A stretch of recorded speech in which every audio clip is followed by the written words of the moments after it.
Kawawa naman, nanguha na lang ng gabi, wala na makain. Nakakalahating sako na kami guys, oh.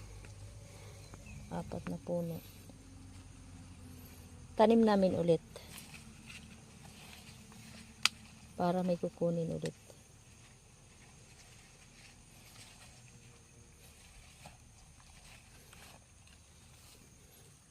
Balik na. Pinuputol nga yan para lumalim yung baon. Na lumaki kami sa gabi.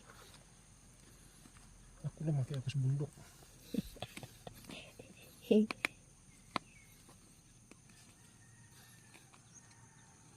Thank you for watching guys.